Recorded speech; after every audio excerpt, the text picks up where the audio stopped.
Alipur jail বা Alipur central jail হলো কলকাতার আলিপুরের একটি কারাগার, যেখানে ব্রিটিশ শাসনের অধীনে রাজনৈতিক বন্দীদের রাখা হয়েছিল।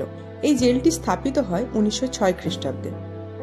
এই জেলে সুভাষচন্দ্র থেকে শুরু করে কাজী নজরুল ইসলাম, ডক্টর বিধানচন্দ্র রায়, যতীন্দ্রমোহন সেনগুপ্ত প্রমুখ বিভিন্ন স্বাধীনতা সংগ্রামীরা এই জেলে বহুদিন যাবৎ বন্দী ছিলেন। জেলটি 2019 খ্রিস্টাব্দের 20 ফেব্রুয়ারি বন্ধ হয়ে যায়, আর তার বদলে জেলটিকে রেনোভেট করে তৈরি করা হয় আলিপুর জেল মিউজিয়াম, যেটি উদ্বোধন করা হয় 2022 খ্রিস্টাব্দে। Hey everyone, this is Paramita. Welcome back to my channel.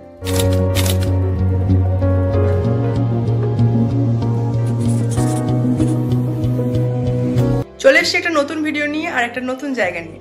আজকে আমরা যাব কলকাতার একটা হিস্ট্রিক প্লেস বলা যেতে পারে আলিপুর জেল মিউজিয়াম। অনেকেই শুনেছো আলিপুর জেল মিউজিয়ামের ব্যাপারে, অনেকে হয়তো গেছো, তো যারা যাওনি তাদের জন্য এই ভিডিওটা। আমারও ফার্স্ট টাইম এই আলিপুর জেল মিউজিয়ামে। আজকে আমরা ঘুরে দেখবো যে আলিপুর জেল মিউজিয়ামে অ্যাকচুয়ালি কি কি রয়েছে আর মিউজিয়ামের কি কি রুলস অ্যান্ড রেগুলেশন রয়েছে সেগুলো তোমাদেরকে জানাবো। তো ভিডিওটা এন্ড অবধি দেখতে থাকো। এই মিউজিয়ামে যাওয়ার একদম ইজিয়েস্ট ওয়ে হচ্ছে মেট্রো। যতীন দাস পার্কে মেট্রো থেকে নেমে সামনে হেঁটে পড়বে হাজরা ক্রসিং, আর সেই ক্রসিং থেকেই ডান দিকে হাঁটা পথে 5 মিনিটেই পড়বে এই জেল মিউজিয়াম।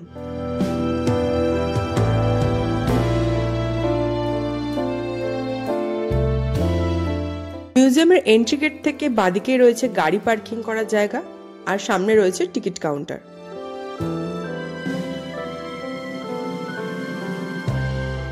মিউজিয়ামে কিন্তু বাইরের কোনো খাবার অ্যালাউ নেই।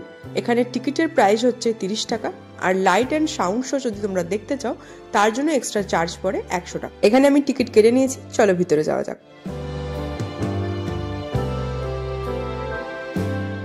ভেতরে ঢোকার মুখেই বাঁদিকে রয়েছে একটি ঘর, যেখানে তোমরা ব্যাগ জমা দিতে চাইলে দিতে পারো।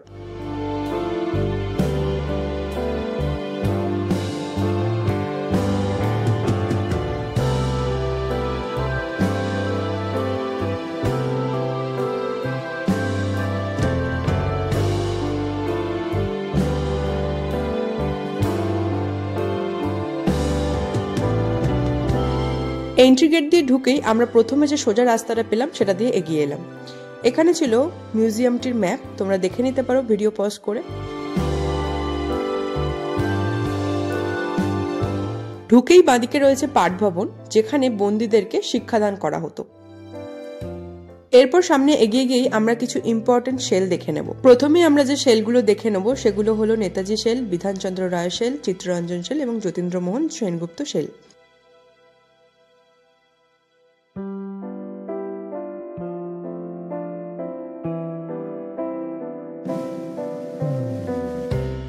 এই ছোট ছোট কক্ষের মধ্যেই কিন্তু আমাদের স্বাধীনতা সংগ্রামীদেরকে বন্দী করে রাখা হতো।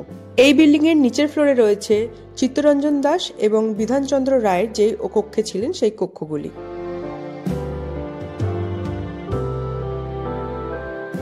এরপর আমরা চলে যাব ওপরের ফ্লোরে। ওপরের ফ্লোরে রয়েছে নেতাজি সুভাষচন্দ্র বসুর কক্ষ এবং তাছাড়া রয়েছে যতীন্দ্রমোহন সেনগুপ্তের কক্ষ।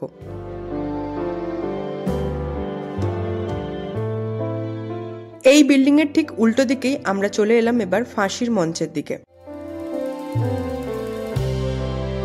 প্রথমেই ডান দিকে রয়েছে নির্জন কক্ষ, যেখানে ফাঁসি দেওয়ার আগে বিপ্লবীদেরকে এনে রাখা হতো। বিপ্লবী দীনেশ গুপ্তকেও এখানে রাখা হয়।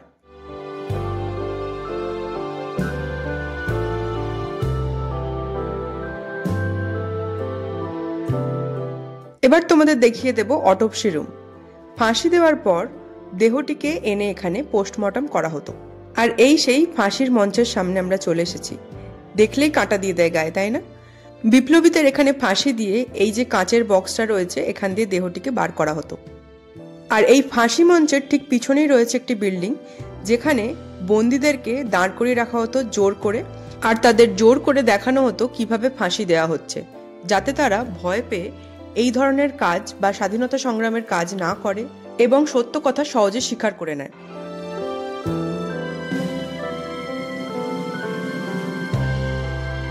ফাঁসি সংক্রান্ত বিভিন্ন তথ্য এই দেওয়ালে রয়েছে, তোমরা চাইলে এগুলো পড়ে দেখতে পারো। এবার ওই জায়গা থেকে বেরিয়ে আমরা চলে যাব নেক্সট সেগমেন্টে, নেহরু কক্ষ। এখানে জওহরলাল নেহরুকে বন্দি করে রাখা হয়েছিল। ইন্দিরা গান্ধী এই কক্ষে আসতেন তার বাবার সাথে দেখা করতে।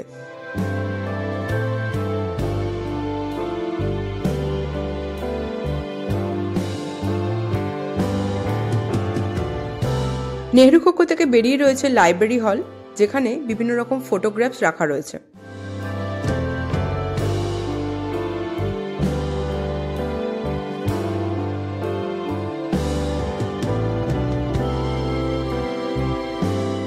এছাড়াও রয়েছে কিছু জেনারেল সেল, যেখানে সাধারণ বন্দীদেরকে এনে রাখা হতো।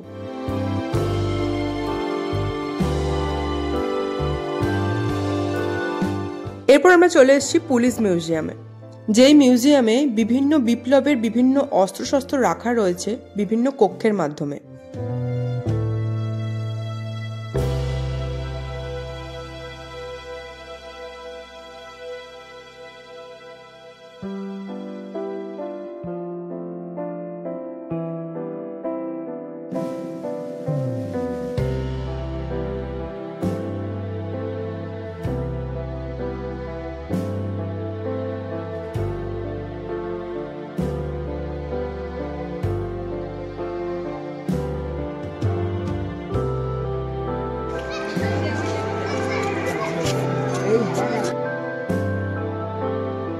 পুরো মিউজিয়ামটির মাঝে রয়েছে একটি ওয়াচ টাওয়ার। এই ওয়াচ টাওয়ার থেকেই বন্দীদের ওপর নজরদারি করা হতো। এখন এই ওয়াচ টাওয়ারটিকে একটি গ্যালারিতে পরিবর্তন করা হয়েছে, যেখানে বিভিন্ন বন্দীদের বিভিন্ন রকম কাজের নমুনা তুলে ধরা হয়েছে।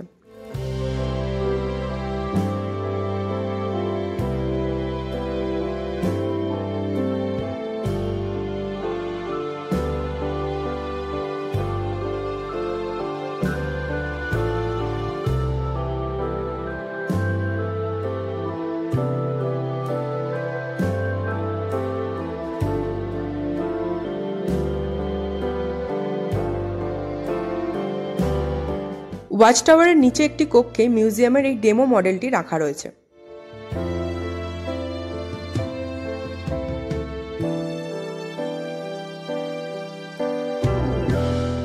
ওয়াচ টাওয়ার থেকে নেমে বাঁদিক ধরে সোজা হাঁটলে পেয়ে যাবে তাঁতকল, যেখানে বন্দীদের দিয়ে তাঁতের বিভিন্ন কাজ করানো হতো সেটা দেখানো রয়েছে। এখানে তোমরা যেসব যন্ত্রপাতি দেখতে পাবে তাঁতের সম্পর্কিত, সেগুলো কিন্তু প্রত্যেকটি অরিজিনাল।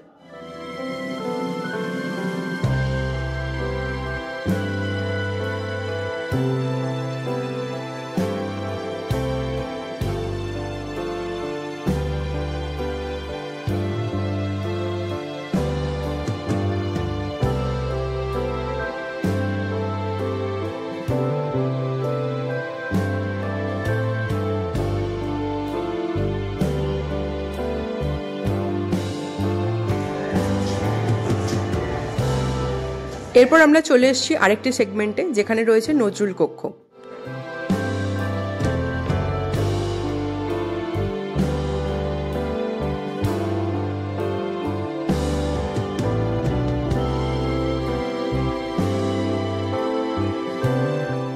নেক্সট বিল্ডিং এ আমরা দেখে নেব বন্দীদের জীবনচর্চা কেমন ছিল।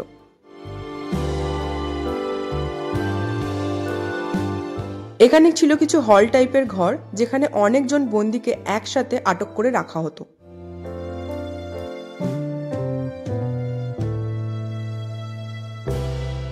এই মিউজিয়ামের মধ্যে এই একটি বিল্ডিং রয়েছে, যেটিকে রেনোভেট করা হয়নি, যেরকম আগে ছিল সেরকমই নিদর্শন এখানে দেখানো হয়েছে। বন্দীদের চুল দাড়ি এখানেই কাটানো হতো।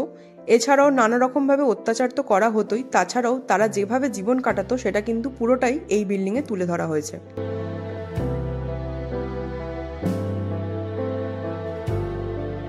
এই ঘরটির মধ্যে সারি দিয়ে দুপাশে রয়েছে বিছানা। এই একটি ঘরের মধ্যে তাদেরকে খাওয়া দাওয়া, স্নান থেকে শুরু করে রান্না বান্না সবকিছুই করতে হতো।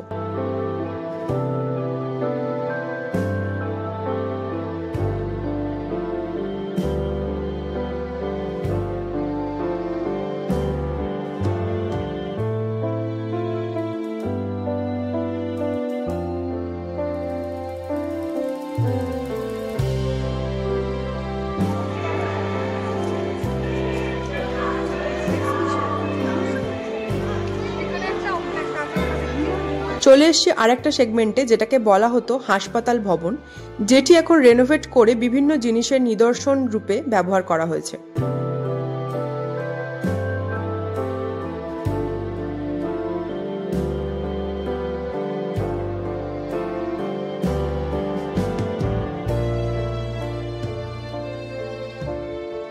এই বিল্ডিংয়ে রয়েছে অরবিন্দ ঘোষের কৃতিত্ব থেকে শুরু করে বাংলার স্বাধীনতা সংগ্রামীদের বিভিন্ন ইতিহাস। এখানে প্রত্যেকটি কক্ষে ভারতের মুক্তি সংগ্রামে বাংলার যে অবদান তা তুলে ধরা হয়েছে। ৭৬-এর মন্বন্তর থেকে শুরু করে সাঁওতাল বিদ্রোহ সবকিছুই রয়েছে এই কক্ষগুলিতে।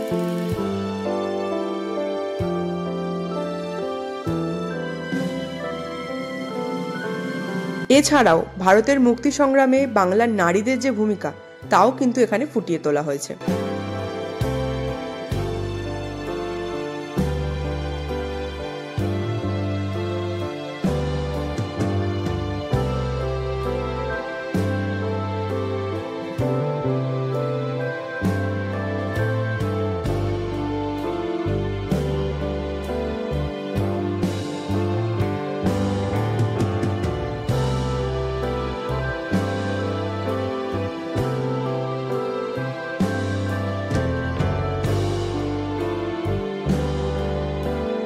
এই বিল্ডিং থেকে বেরোলেই বাঁদিকে রয়েছে লাইট এবং সাউন্ড শো এর জায়গাটি।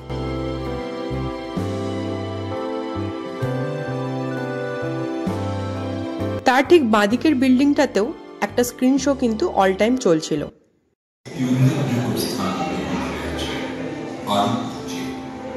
ব্রিটিশ শাসনের পরাধীনতা থেকে স্বদেশকে মুক্ত করার প্রয়াসে সক্রিয়ভাবে ব্রতী হওয়ার অপরাধে বহু বিপ্লবী এখানে প্রাণ দিল, বহু বিপ্লবীকে এখানে ফাঁসি দেওয়া হয়।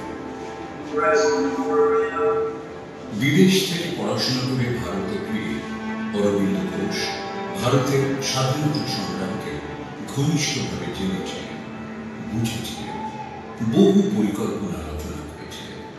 তিনি এবং তার ভাই বারীন্দ্র ঘোষ বিপ্লবের শিক্ষাকে তীব্র করার জন্য গঠন করেছিলেন অনুশীলন সমিতি। যুবকেরা এখানে শরীর চর্চার অনুশীলন করার জন্য আসত, কিন্তু আসল উদ্দেশ্য ছিল ব্রিটিশ সরকারের বিরুদ্ধে।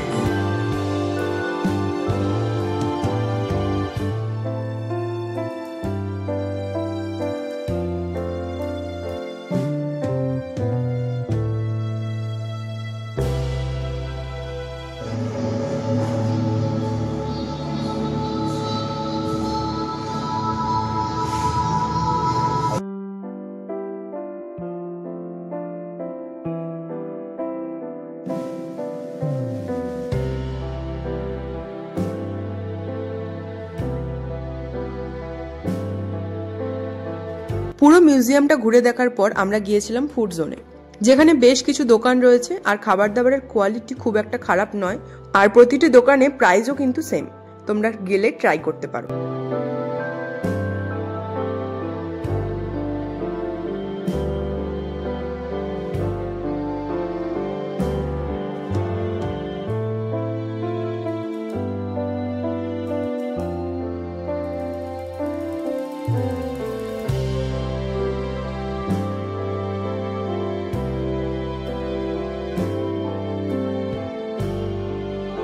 এন্ট্রি গেটের কাছেও কিন্তু একটা কফি হাউস রয়েছে, তোমরা সেখানেও খাওয়া দাওয়া করতে পারো।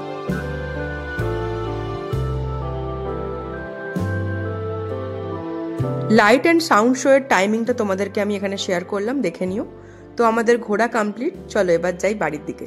তো এই ছিল আলিপুর জেল মিউজিয়ামের পুরো ডিটেলস। এই উইন্টারে ছুটি কাটানোর জন্য একদম পারফেক্ট একটা জায়গা, সুন্দরভাবে মেনটেন করে রাখা হয়েছে জায়গাটাকে। আমি সবাইকে রিকোয়েস্ট করবো এই মেনটেনেন্সটা আমরা যেন বজায় রাখতে পারি। খুব সুন্দর একটা জায়গা, আর এই জায়গাটার সাথে আমাদের অনেক ইতিহাস, অনেক কিছু, অনেক সংগ্রাম জড়িয়ে রয়েছে। এই জেল মিউজিয়ামে অনেক কিছু দেখার আছে, অনেক কিছু জানার আছে।